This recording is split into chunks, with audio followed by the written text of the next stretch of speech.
est là, on est toujours positif. Hein, tant qu'on a du jus, on a quand même un beau métier, un métier de transmission, de partage, de valeur, qu'il ne faut pas négliger. Et s'il y a des difficultés, il faudra les affronter, comme je le fais actuellement, et comme je le fais depuis 10 ans en finalité. Je suis Benoît Feiti, je suis le directeur général de Métro. Et aujourd'hui, je suis près de la Fnac des Ternes, rue Bayen, devant le restaurant Frédéric Simonin. On voulait faire un petit point dans le cadre de 4 sur table et de pouvoir échanger et évoquer justement ce qui est en train de se passer pour le monde de la restauration aujourd'hui. Frédéric. Bonjour Benoît, comment tu vas? Bienvenue dans le restaurant. Merci beaucoup. Allez, on y va.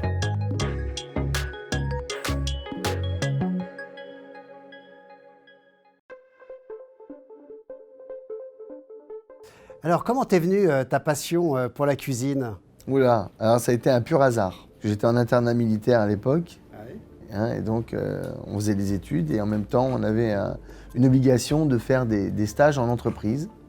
Et donc j'ai fait plusieurs stages en entreprise, dont la menuiserie, de la maçonnerie. J'ai fait cavalier soigneur aussi. Et puis le dernier était la cuisine. D'accord. Voilà. Et depuis combien de temps tu es cuisinier donc maintenant? J'ai 45 ans, j'ai commencé à 14 ans. J'imagine que tu as fait pas mal de restaurants, tu vas avoir quand même un CV assez étoffé dans la cuisine. J'ai fait des belles maisons parisiennes, ouais. Entre autres comme le Doyen avec Guylaine Arabian à l'époque en 93. L'hôtel Meurice aussi, l'hôtel Georges V. Et puis j'ai surtout travaillé avec Joël Robuchon pendant plusieurs années où j'ai été son chef exécutif. Depuis que tu as monté ton restaurant, est-ce que tu as eu aussi des difficultés avant la crise ou pas du tout? C'est un long fleuve tranquille? Non, c'est pas un long fleuve tranquille. J'aurais aimé que ça soit un long fleuve tranquille, mais non. Et quelle nature de difficultés tu as eu? C'est des natures de difficultés économiques? Alors oui, absolument. Parce que quand il y a une baisse de fréquentation, forcément, c'est de nature économique. Bon, et puis on a eu les gilets jaunes, on a eu des grèves, on a eu des attentats. Ouais. Donc on a eu quand même un cumul d'année en année de choses qui n'ont pas été propices au commerce. Hein. Et comment tu as vécu alors ce premier confinement là, qui nous a tous frappés là, le 15 mars dernier comment tu as réagi? Qu'est-ce qui s'est passé? Là, c'était fatal. Je pense que ça a été pour tout le monde pareil. Hein. Ouais. C'était la surprise. Déjà, c'est des clients. C'était un samedi soir, je me rappelle. Le restaurant était complet. Et les premiers clients qui s'installent, qui prennent l'apéritif, nous disent « Ce soir, vous fermez votre restaurant ». On l'a prise comme il fallait le prendre, comme tout le monde, hein, pas le choix.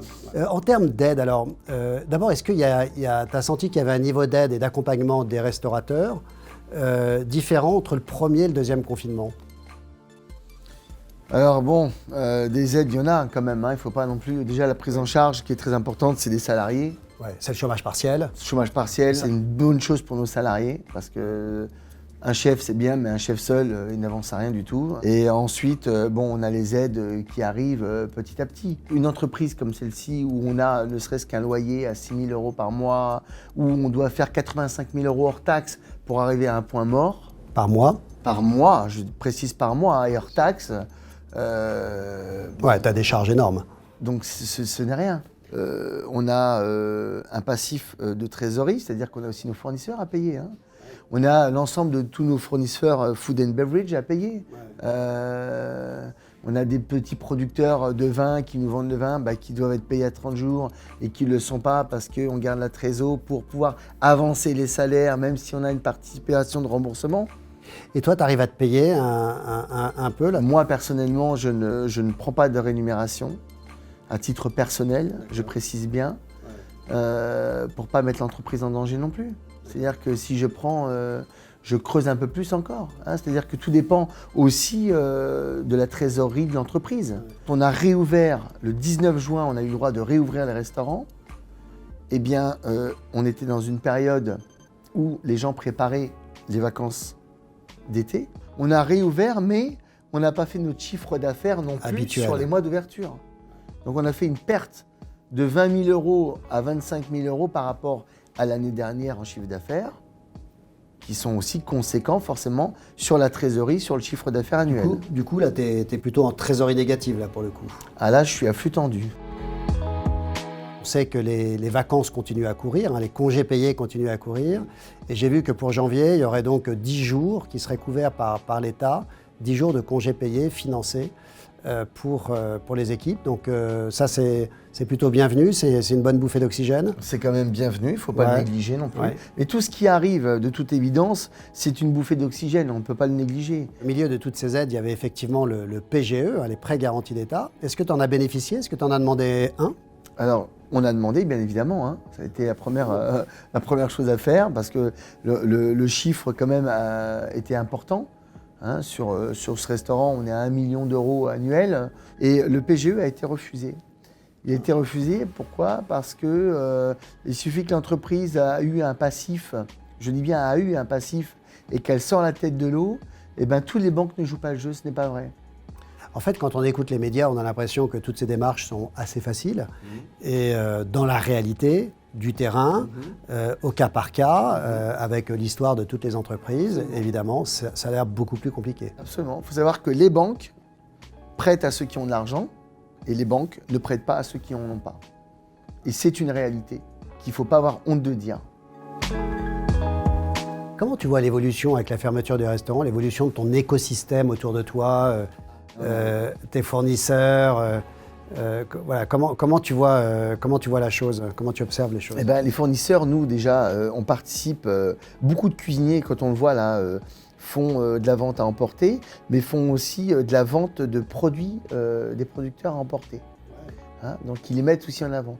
Et moi je connais des agriculteurs qui ont entre 800 et 900 euros par mois pour vivre. Heureusement que d'un côté on a des entreprises aussi comme Métro, aussi comme Rungis, c'est des plateformes énormes, logistiques, qui aident et qui font des intermédiaires et qui justement aident tous ces gens en France. Ouais, c'est vrai que Métro cherche à trouver des débouchés autres pour les petits producteurs, pour les laisser justement pour qu'ils soient là demain au rendez-vous au moment de la réouverture de la restauration. Absolument, ouais. C'est tout le sujet. Parce que c'est pas que le cuisinier et le restaurant. Hein. Un restaurant, un cuisinier, c'est des salariés, mais c'est aussi le poisson, les légumes, la viande, l'épicerie, des petites huiles, des petits condiments, des choses qui viennent, le vin. Faut pas oublier tout ça. Hein.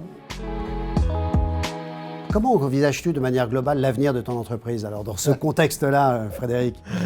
Ah, seul Dieu nous le dira. Non, mais il faut rester positif quand même. Hein. Je pense que les gens, quand même, la clientèle, ont joué le jeu aussi. Nous, on a eu des gens très solidaires qui sont revenus à table, qui ont passé des bons moments, qui nous ont acheté des bons cadeaux aussi. Et est-ce que toi, tu crois pour la restauration à une modification un peu des modèles, notamment avec de la vente à emporter pour des restaurants comme le tien ou de la vente à livrer, enfin des plats à livrer avec des systèmes de livraison adaptés ou des plateformes. Comment tu vois les choses de ton point de vue? Aujourd'hui, on le sait, il y a plein de systèmes dont TikTok qui fait bénéficier des entreprises et qui aide à attirer les chefs vers le haut. Donc c'est très important. Comment on peut t'aider maintenant ou au moment de la reprise? Qu'est-ce que tu attendrais en fait? Moi, je ne suis pas en attente. Je suis moi-même dans mes propres décisions et dans mes propres choix, dans une façon de se renouveler intelligente. Donc j'apprends, comme tout le monde, j'analyse, je réfléchis. Il reste encore à voir et à voir comment ça va se passer. Mais on est là, on est toujours positif. Tant qu'on a du jus, on a quand même un beau métier, un métier de transmission, de partage, de valeur, qu'il ne faut pas négliger. Et s'il y a des difficultés, il faudra les affronter, comme je le fais actuellement. Et comme je le fais depuis 10 ans en finalité. Je ressens beaucoup d'énergie, beaucoup d'engagement pour continuer. Absolument. Ça, c'est formidable. Et j'espère que beaucoup de chefs, beaucoup de cuisiniers, beaucoup de restaurateurs, quel que soit ce qu'ils font, soient dans cette dynamique. Et tu discutes beaucoup avec tes confrères, justement. Absolument. Il y a une émulation entre vous tous. Oui. Ça devient même too much, parce qu'au bout d'un moment, on est toujours en train de répéter la même chose. Quand est-ce qu'on va réouvrir? Qu'est-ce qui va se passer? Au bout d'un moment, il ne faut pas non plus que ça devienne anxiogène. C'est-à-dire qu'on a une crise, elle est difficile, on doit la vivre. Il y en a qui vont souffrir, il y en a qui seront sur des fermetures administratives, il y en a qui vont s'en sortir, il y en a qui vont s'enrichir. Hein, on sait très bien que le malheur des uns fait le bonheur des autres.